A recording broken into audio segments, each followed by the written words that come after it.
Hi, everyone. Welcome to the Arsta Mom podcast. I'm Lauren Rose, and today's guest is Ashley Messina.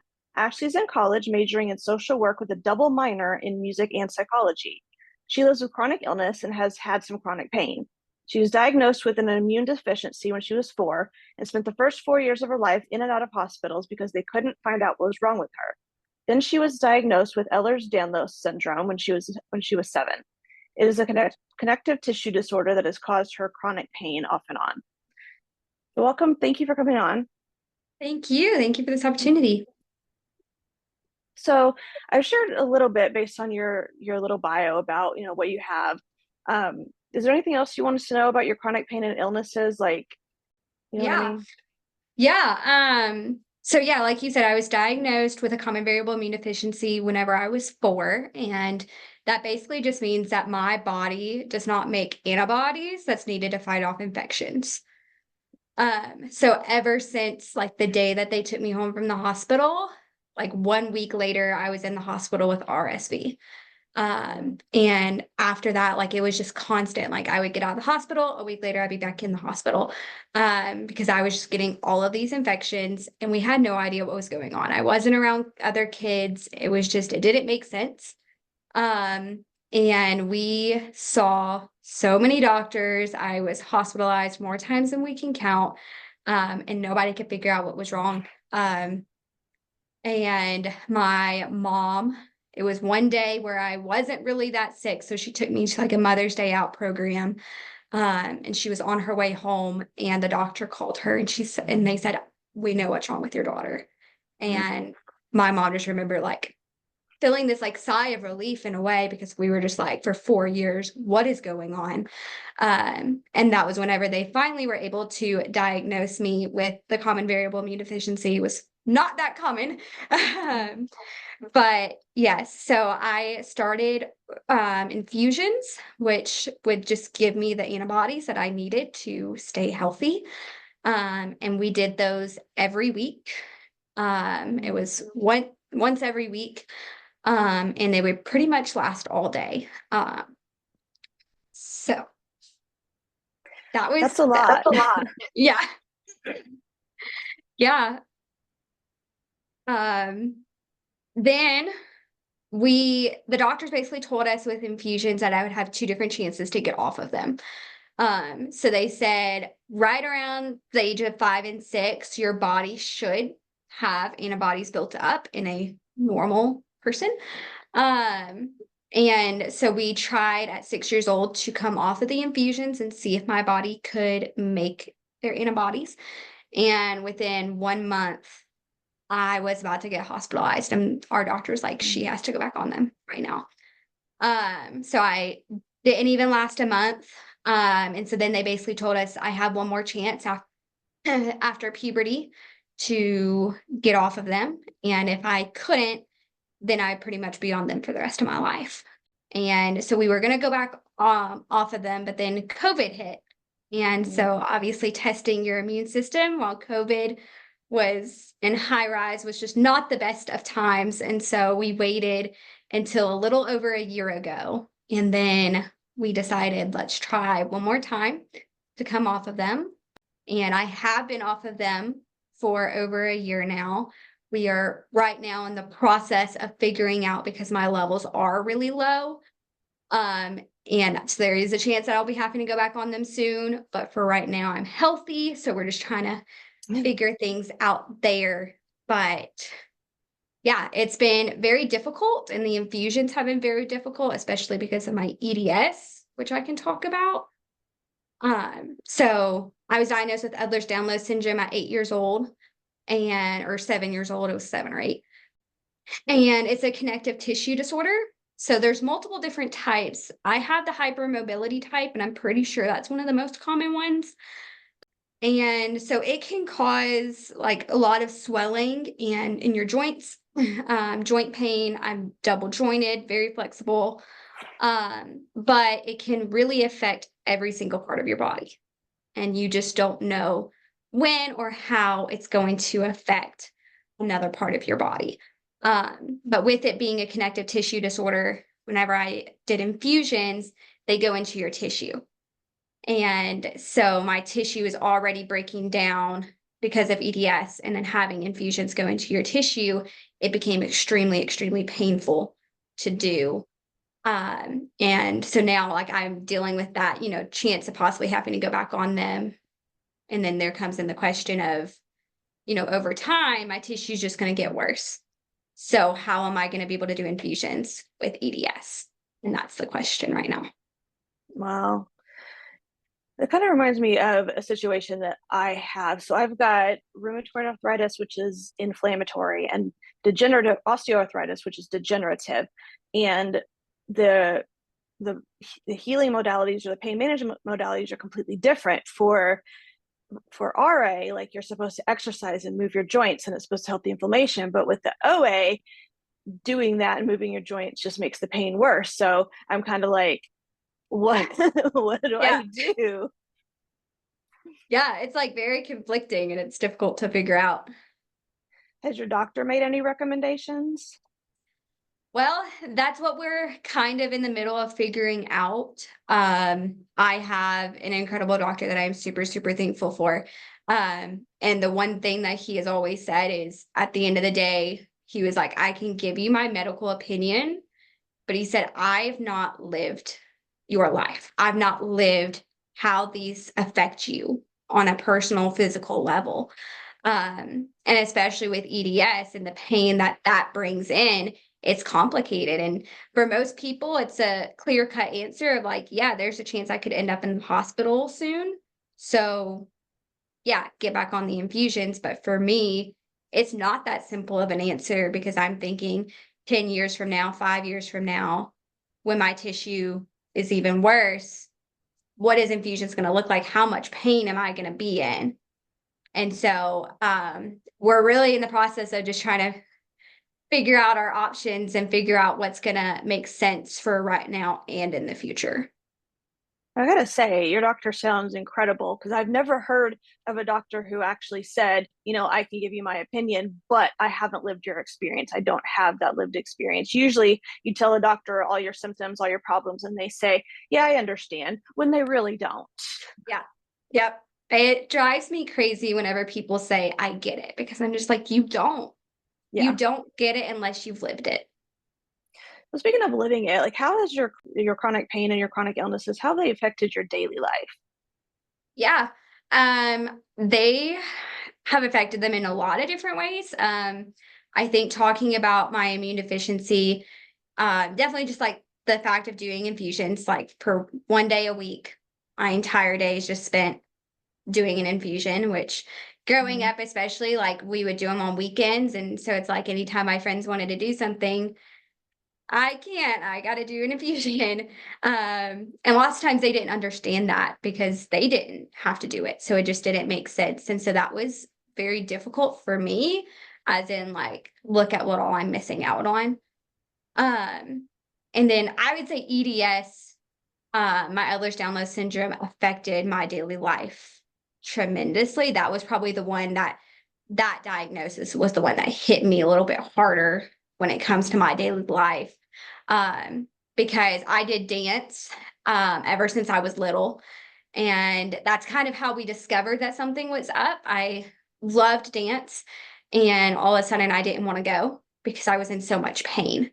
And so my parents were just like, okay, something's not right. And then I would come home and then like my joints would just be swelled up really bad. And so that's whenever we're like, okay, something's going on. They took me to the doctor thinking that it was arthritis. And the doctor was like, no, I don't think that's what it is at all. And she was like, I want to refer you to an EDS specialist. And at the time, we had never heard that word before. None of that. And so we went and they did the testing and they were like, yeah, she has Ehlers-Danlos syndrome. And basically the doctor told me that day that I had to stop dance Mhm. and that I would not be able to participate in any kind of sport, anything like that, just due to like how much of risk I had doing those things because I'm at an increased risk of very severe injury. If I injured my joints in any way, I would never heal completely. Um, And so it was just at a very increased risk. And then just the pain that I was in severe amounts of pain, just in tears every day because my joints hurt. Um, and so that was really hard, just hearing like, I can't do dance that I love, and I can't do any kind of sport. I can't do gymnastics. I can't do softball. I can't do anything. And at that point in my life was like right around whenever most kids were figuring out what they wanted to do, like extracurricular wise. And then all of a sudden that was just taken away from me. Um, and so that was very, very difficult. Um, and then along with that, just even simple things like roller skating. I couldn't go roller skating with my friends. If my friend had a roller skating birthday party, I couldn't go. Hiking, even still to this day, it's like hiking can leave me in severe amounts of pain. Um, and so, if my friends want to go on a hike, I can't really do that. So it's just a lot of things that I was just realized that I had to miss out on because I couldn't do it. Right. I've got the same problem with chronic pain. I frequently miss fun things like ladies nights out and ladies days out and things like that. And even once in a while, a family event I can't go to because I just have to be in bed. And Right. it just really sucks. I mean, luckily my family is very understanding, um, and empathetic, but it still really sucks. So you've talked about kind of how your pain has affected your relationship with your relationships with your friends. Are there any other ways that your relationships have been affected, like with your family or with your friends? Yeah. I mean, I'm very, very thankful that I also have had very supportive family members in the whole realm, but it just sucks sometimes. Family events, and it's just like I'll have to go sit down or I won't be able to go. And it's just little things like that. And my family will always be like, it's okay, it's okay. Like, we'll bring you dessert or something. Like, they'll try to, make it up to me and make it better. But it's just, the truth is it just sucks, and it won't, like, you can't make that better.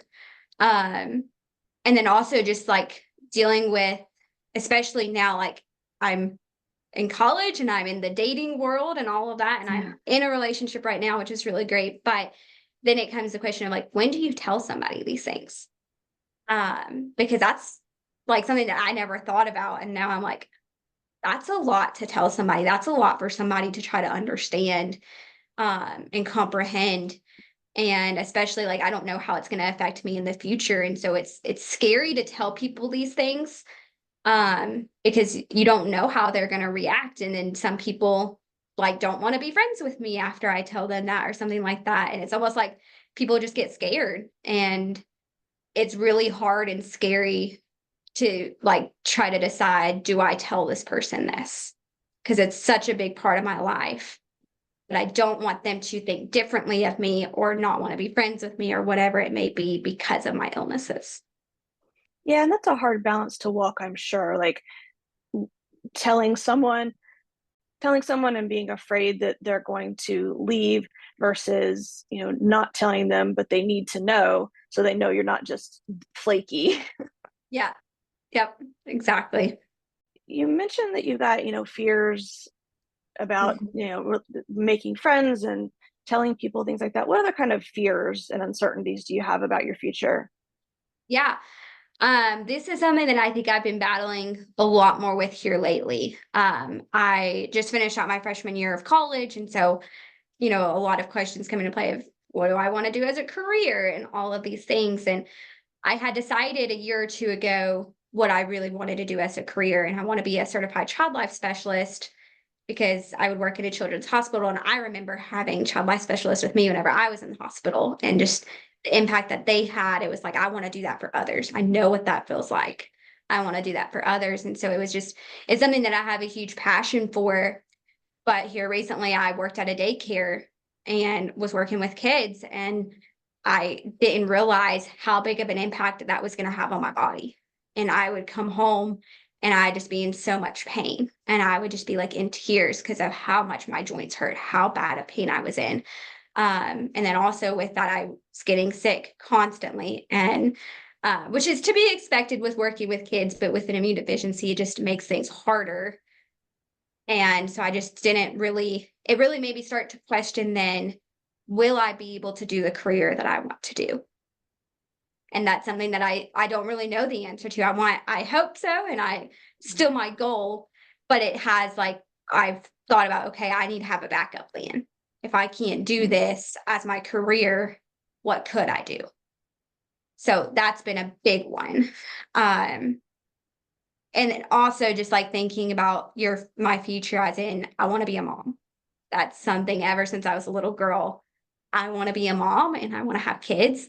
Um, but I don't know what that's going to look like. And fertility has already been talked about and brought up. And with EDS, it can literally affect every single part of your body. So I don't know how that's going to look. I might not have any problem at all, but I could struggle with fertility.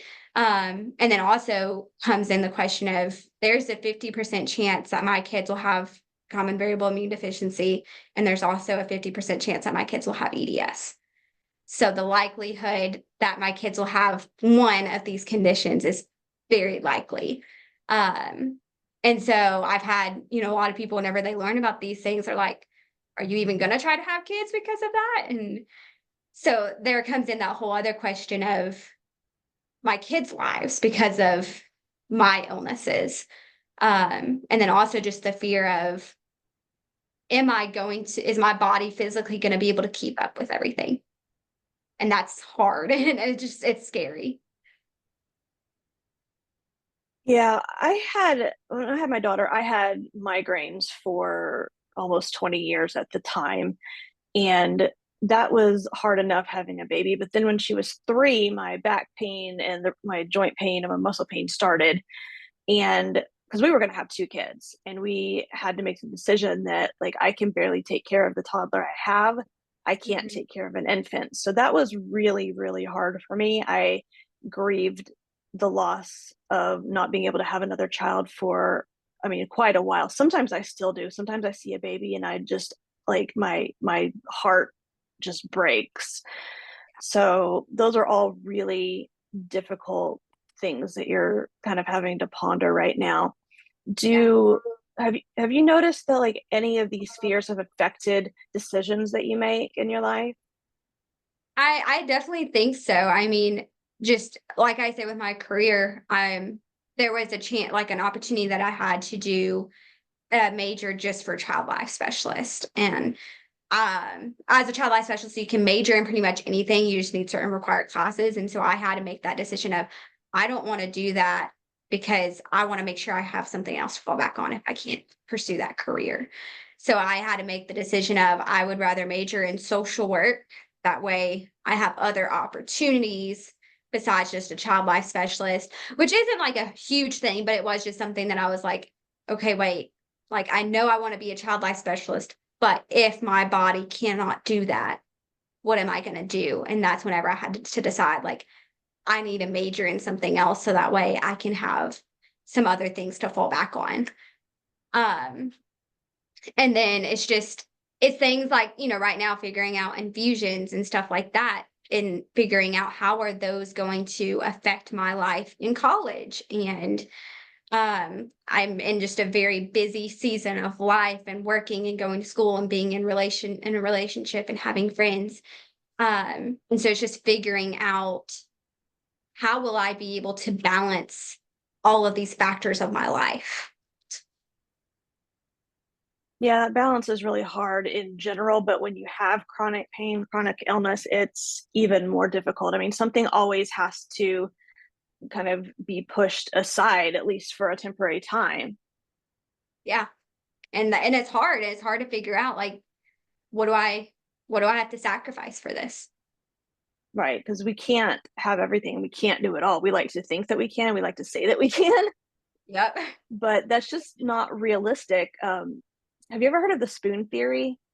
Are you familiar with Oh that? yeah. Yeah. Yeah, so anyone who hasn't heard of it, it's just Google it. I think it's really interesting. It's about Mhm. how much energy people with chronic illness have throughout the day. I like to think of it more as not just energy, but capacity, because with chronic pain, there are some things I can do through the pain, but there comes a point where I just can't do it anymore. So with the spoon theory, it's like you start with a certain number of spoons, so much energy, so much capacity at the beginning of the day, and everything you do takes a spoon away. Things like even just getting dressed or taking a shower or doing your makeup, all these things take your spoons away. So, and if you go over your spoon count, you can do that sometimes, but you're going to pay for it tomorrow with fewer spoons. Yes. I think it's really, really good for people who don't understand it just to have an idea because it's exhausting. It's mentally, physically exhausting. And, there are times like at the end of the day where I'm just like, I can't do anything else. Like my friends will want to go out and do something or whatever it may be. And I'm just like, I can't do it anymore. And it's hard for them to understand why, but it's just like, I've hit my limit. Yeah. So, Yeah, I think that's interesting because, we're talking about capacity to balance all these things, but we can't because we've only got a certain amount of capacity during the day. And our capacity might be, I don't know, 40% of a normal person's capacity. yeah, it's hard. It's really hard. And with any illness, you have that, like, I don't have as much energy as most people my age do. I don't have, and it's just really hard for people to understand that. And so like, if you know somebody who has illness, like, just have grace because it's hard. Yeah, people can be really invalidating and insensitive just because they don't understand. And especially if you don't look like you've got chronic illness or chronic pain, it's even more difficult for them to understand. So I try to give them a little bit of grace too. However, I think that people need to be so much more understanding for everybody in general, because you never know what somebody else is going through. But if you know that they've got chronic illness and chronic pain, just you really have to give them, grace and more grace, because we really are doing our best, Yeah. and we already feel inadequate enough, and like we're letting people down and we're letting ourselves down, and we're not good friends and we're not good daughters or girlfriends or wives or whatever. And just having other people add on to that, pile on to that, is just it's just really hard. Yeah. It's a heavy burden to carry for sure. So I don't know if you have like a good answer to this question, but like, what do you do to kind of to manage all these fears? And do you think there's any way to overcome some of them? Yeah. Well, I was diagnosed with anxiety at 7 or 8 years old as well. So add that to the list.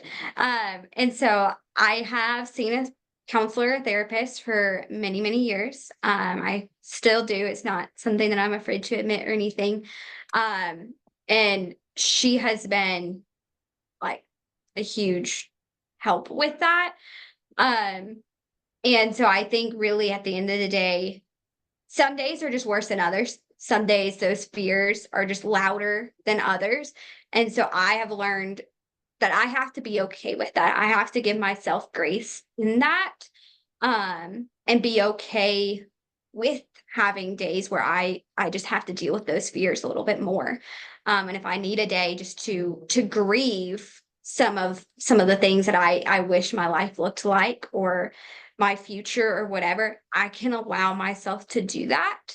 I think that's really important. But I also just think it's a conscious decision that I have to make every single day to live my life anyway. Um, so I think at the end of the day, there will always be fears in the back of my mind. The thing with chronic illness and chronic pain is I'm always gonna have these illnesses. They're never gonna go away. And as much as sometimes I wish they would, they're not. And that's something that I've had to come to terms with. So I think there will always be those fears in the back of my mind, and I will work through them every single day.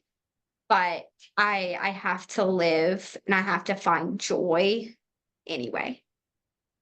And how do you do that? How do you, get your mindset in a place where you can find joy through all of this that you've got going on? Yeah, it is a battle, and it's a battle that I think I'll fight for the rest of my life. Um, But I think at the end of the day, I I'm like I believe in Christ and I'm a Christian, but so I think my faith has a lot to do with that as well. But I've had to realize I've been given this life, and I may not know why. I may not know why it was me that had to have these illnesses and struggle with the pain and struggle in these areas, but I was. And I used to envy people a lot. And I used to say, like, I wish I had their life because they don't have these illnesses. They don't struggle with the pain that I struggle with. And I want that. I want what they have. And that was a big struggle of mine for a long time. And I had to come to terms with I don't have their life. I will never have their life. I have the life that I have been given. And so I have to just come to terms with that and also figure out how can I use this for good. And that like opportunities like this, I love it because it's giving me some sort of like this is something that I have struggled with for my entire life. But if I can, help one person, if I can help one person feel seen, feel heard, feel loved, feel a little less alone in a world where chronic illness and chronic pain is really lonely, I want to do that. And so it's little things like that that I just have to be like, this is a part of my life. And some days it just sucks. Um, but I have to choose to do whatever I can to live the life that I do have. So, it's little things. It's finding friends that will be like, hey, I know you're not feeling great. I'm just gonna come over and watch a movie. Little things like that, that it's like, I can do that and find joy in that. Find joy in those little moments and find joy with the people who choose to love you despite that. Yeah, you said so many good things there in answer to that question. So that's awesome. Loneliness has definitely been a big aspect for me because even with the migraines that I had since I was a teenager, this whole journey has felt very lonely. And so I done a few things that the same things that you have, which are like realizing that things are probably not going to change for me. I'm always going to have these diseases, but my life doesn't have to be over. I can still do something good. I can still help other people. I can use my pain to help other people. I've also found a small community of women at my church and kind of outside my church and started a small group for women with chronic pain. And that's been, I think, really key in helping change my perspective. And we've gone through a couple of books. We did one called The Uninvited Companion, which was about, instead of asking God, why is this happening to me? Ask God, how can I walk well with you through this? And Yeah, so that was a really good book for us. that's incredible. I love that. And another book that really helped me was called It's Not Supposed to Be This Way. I read that in a women's group when I was still grieving the loss of my health and my career, my job, all of these things. And it's a Christian book as well. And it basically taught me that, God could take my broken life and make something new and beautiful out of it. Not what I had planned on my life looking like, but things could still be beautiful, and that really helped me. The other thing that really helped me was gratitude. So Mhm. I try to practice gratitude twice a day in the morning and then when I go to bed. And so, I mean, one of the first things I do when I wake up is practice gratitude. I pray and I list just things that I'm grateful for. And that really helped change my mindset because, our brains are neuroplastic. They're malleable, they're changeable. So we can change our neural pathways. And the more we focus on the negative, the things that are going wrong in our lives, the more we're going to notice the things that are going wrong in our lives. But if we do the opposite and focus on things that are going well, things that we're grateful for, things that are beautiful, things that bring us joy, our brains are going to start noticing those things more. So that really helped me as well. So it sounds like you've got a really good mindset, which I love. And I also love that you have, done your grieving process. 'Cause I think that's really important when you have a chronic illness is to grieve the life that you're not going to have, the health that you don't have, the friends that you're going to lose or have lost because of it, the job that you can't do, all of these things. And grief is just not something that we talk about or maybe even do unless it's the loss of a loved one. Because if it's the loss of something else in your life, people are just like, oh, well, that's just life, get over it. But I grieved for, and like I said earlier, I still grieve for not being able to have a second child, because that was a really big thing to me. And I think my family is perfect. My daughter is amazing, and I don't think she would have done well with a sibling. So I think God knew what he was doing. But the grieving process was really important to me, and it was important for me to grieve the loss of my job and the loss of my health too. And I think if I hadn't grieved it, I would have just pushed it all down, which is what I generally do with hard things, and it would have just made me even sicker. Yeah, I think grief is necessary in a lot of ways. And I think I'm able to live the life I'm living and have the mindset I have because I grieved and because I continue to grieve. Um, and grief, it's valid. Like all of our grieving, people with illnesses and pain, whatever you're grieving, it's valid and it's okay to grieve that no matter what our society or our world tells us. We can grieve these things and we should. I completely agree. And I think we need to talk more about that. And I think in our small communities of people with chronic illnesses and chronic pain, that's an important thing to discuss, because if we don't grieve it, we're never going to be able to get through it. Mhm. Absolutely. So, what advice do you think you would have for people with chronic pain or chronic illness? Yeah. That's a hard one. I feel like there's a lot. But I would say if anything, I would say one of my biggest ones is just don't let it define you. Whatever your diagnosis is, that's not like, yes, I have an immune deficiency, I have EDS, but that's not who I am. Um, Whatever that doctor diagnoses you with, it is not your identity. And you are so much more than that.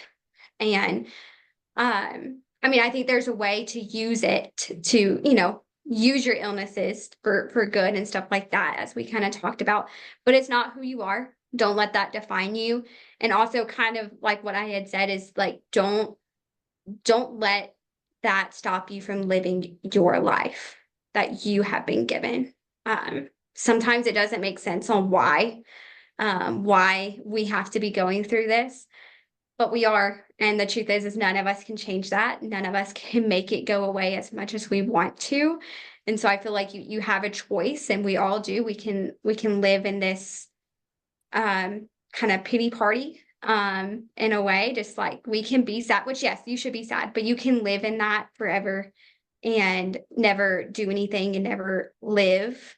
Or you can live the life that you've been given and live and find joy despite some of the hardships that you may have. And my doctor told me, and I'm so grateful for him. He was like, don't ever let your illnesses stop you from doing something that you want to do, doing something that you are passionate about, and from living your life. Mhm. Yes, they might cause some roadblocks along the way. They might make things a little bit more difficult, but I can't let these things stop me from doing the things that I want to do. I mean, it's EDS. With EDS, most people can't ride a bike. And doctors told me, you're not going to be able to ride a bike. I was determined to ride a bike.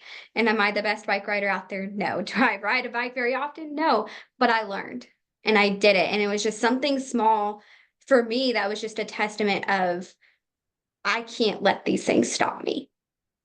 And it's even with my future careers, I don't know what it's going to look like. I don't know if I'll be able to do it or not, but I'm going to try and I'm going to do everything I can to make that happen, because I don't want to just let these illnesses win. I don't want to let them win over my life.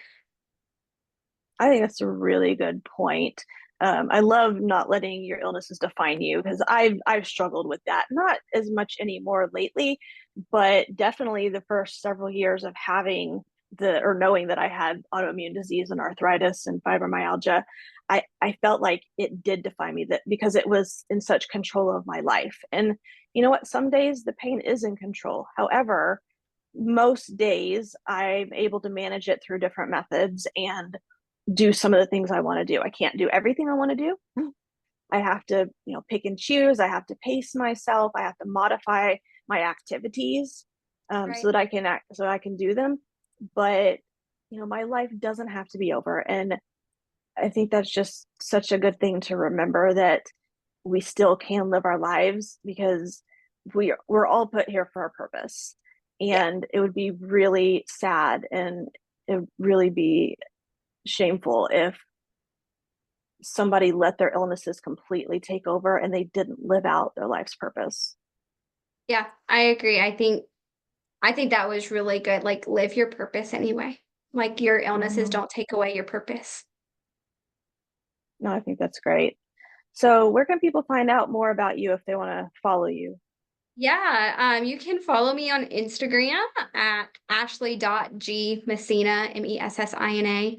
And I am in the process of starting up my own podcast, which I'm super excited about. So if you follow me on that Instagram account, I will be posting more. I'm in the process of starting up my social media presence and my own podcast. So it's new and everything, but I'm really excited, and excited just to see where this takes me and to be able to share my story, share other people's stories, to provide just a sense of community and just a sense that we're not alone and that you are seen and you are validated in whatever you may be going through.